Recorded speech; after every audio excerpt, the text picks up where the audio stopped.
आज हम लोग y equal to cot inverse x के ग्राफ की बात करेंगे और स्वाभाविक ही उससे पहले हमें इस फलन का डोमेन तथा कोडोमेन बताना होगा ताकि इसके लिए फंक्शन 1 1 ऑन 2 यानी एक एक और आच्छादक हो जाए। तो उसके लिए पहले y is equal to cot x का ग्राफ खींच लेते हैं। y equal to cot x का ग्राफ कुछ ऐसा होता है। पाई बाई 2 पर उसकी वैल्यू 0 आती है, पाई बाई 2 थोड़ा और होगा और यहां से ये चलता है और ये हम पहले देख चुके हैं। और फिर इसके बाद यहां पर ये इसको एसिम्प्टोट की तरह बिहेवियर करता है। और ऐसे ही इधर की तरफ अगर मैं बात करूं माइनस पाई की, तो माइनस पाई लगभग इतना होगा।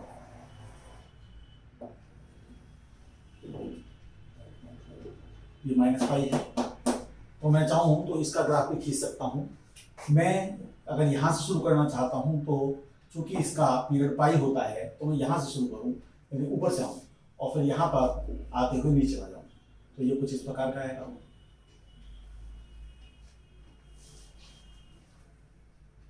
ये ग्राफ होता है। अब हमको विचार ये करना है कि ये y equal to cot x का ग्राफ है। तो हम देख रहे हैं कि जो रेंज है वो माइनस इन्फिनिटी टू इन्फिनिटी यानी r है। तो इसका मतलब ये है कि f को हमें r से कहां तक ले जाना चाहिए। तो या तो हम minus pi by 2 to pi by 2 लें जिसमें 0 को छोड़ दें, या फिर 0 टू पाई ओपन इंटरवल लें, या माइनस पाई से 0 तक का विवृत अंतराल लें, ओपन इंटरवल लें।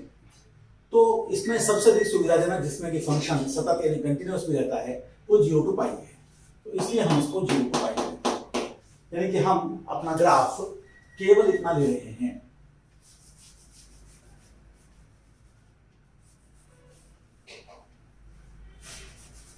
ये ले रहे हैं y equal to cot inverse x का।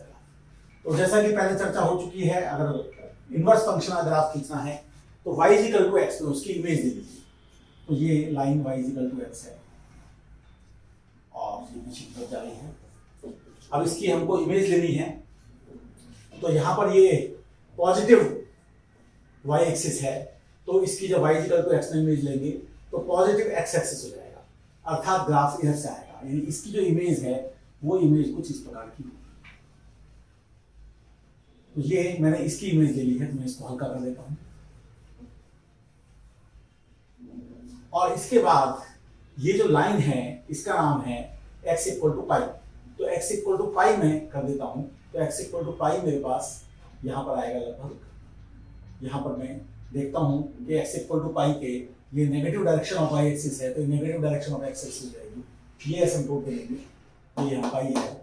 और ये इतना जो हिस्सा है ये पाई बाई 2 0 है, तो मैं 0 पाई बाई 2 पर आ जाऊंगा। तो 0 पाई बाई 2 यहाँ पर है, तो 0 पाई बाई 2 पर मैं आ गया और पाई को ये मैंने ऐसे कर दिया, तो मैंने इसको भी हल्का कर दिया। तो मैं पाई को थोड़ा और ऊपर कर देता हूँ। पाई बाई 2 जब इतना बड़ा है तो पाई लगभग यहाँ होगा, ये पाई है। और अब मैं इस वाले हिस्से का ग्राफ खींचूंगा। तो इस वाले हिस्से का ग्राफ खींचने के लिए मैं इस प्रकार से इसकी कनकेविटी चेंज करूंगा, क्योंकि यहाँ तक ये कनकेव अप था और कनकेव डाउन है, तो कनकेविटी चेंज होगी और इस प्रकार से ग्राफ आएगा। तो ये मैं थोड़ा सा गाढ़ा कर देता हूँ, ये इस प्रकार से ग्राफ आएगा। तो इसका हिस्सा भी मिट जाएगा। अब ये आपका y equal to cot inverse ऐसा ग्राफ है। आपको इसकी भी जरूरत नहीं है, आप चाहे तो इसे बता सकते हैं। और आप देख सकते हैं कि ये पाई बाई 2 यहाँ पर इसकी भी कोई जरूरत नहीं है, इसकी भी कोई जरूरत नहीं है। तो ये ग्राफ है y equal to cot inverse x का, जो कि हमने इस बात से खींचा कि fx और f इनवर्स एक्स के ग्राफ एक दूसरे की छवि होते हैं y इक्वल टू एक्स रेखा में। क्योंकि अगर alpha comma beta y equal to fx को संतुष्ट करता है तो beta comma alpha y equal to f inverse x को संतुष्ट करता है। जैसे y इक्वल टू 2x का inverse y equal to x by 2 है, तो y इक्वल टू 2x पर 1.1, 2 है, तो y equal to x by 2 पर 1.2, 1 हो जाता है। इस प्रकार की बात है। अब हम इसी ग्राफ को थोड़ा कैलकुलस की मदद से खींचेंगे और देखते हैं कैलकुलस की मदद से एग्जैक्टली यही ग्राफ आता है कि नहीं आता है। तो उसके लिए हमको थोड़ा डेरिवेटिव और सेकंड डेरिवेटिव निकालना होगा। बड़ा आसान है, हम लोग जानते हैं। कि dy by dx equal to -1/1 plus x square is negative, इसका मतलब फंक्शन डिक्रीजिंग है। और d square y by d x square की जब हम बात करते हैं तो वो हो जाता है 2x/1 प्लस एक्स स्क्वायर का स्क्वायर। तो ये क्वांटिटी एक्स पॉजिटिव के लिए पॉजिटिव रहेगी, तो मैं इसको खींच लेता हूँ और देख लेता हूँ कि मुझे एक्स को लेना है पूरी रियल लाइन, ये वाई एक्सिस, ये एक्स एक्सिस, ये मेरे पास 0, ये मेरे पास एक्स एक्सिस हो गई, ये मेरे पास वाई एक्सिस हो गई। और अब मैं ग्राफ को खींचता हूँ तो पहले मैं थोड़ा फायदा उठाता हूँ। तो जब मैं 0 को देखता हूँ तो 0 पर ये फंक्शन डिफाइंड नहीं होता है, लेकिन जैसे ही मैं इसकी बात करता हूँ, जब इस फंक्शन की बात करूँगा तो 0 पर इसकी वैल्यू पाई/2 आती है, ये वैल्यू मान लीजिए पाई/2। और जैसे जैसे मैं आगे की तरफ बढ़ूंगा वैसे वैसे मैं एक तरह से इन्फिनिटी की तरफ जा रहा हूँ, तो मैं 0 की तरफ जाऊंगा, तो ग्राफ को इधर से आना होगा।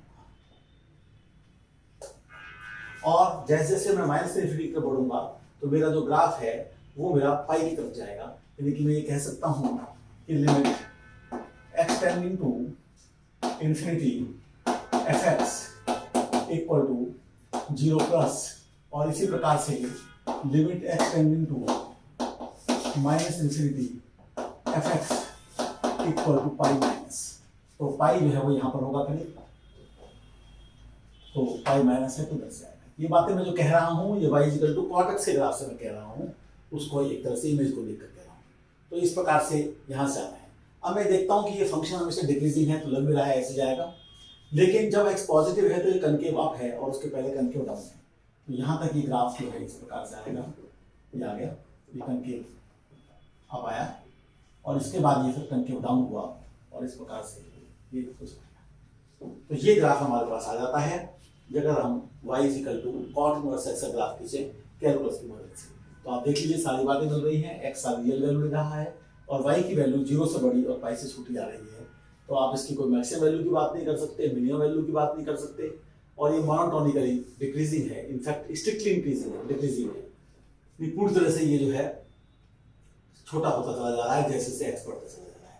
अब इसके बाद जो ग्राफ आएंगे वो थोड़ा सा मुश्किल होंगे, उन पर ज़्यादा ध्यान देने की आवश्यकता है। y equal to sec inverse x और y equal to cosec inverse x। तो अगली बारों में हम इन दो फंक्शंस का ग्राफ देखेंगे। बहुत बहुत धन्यवाद।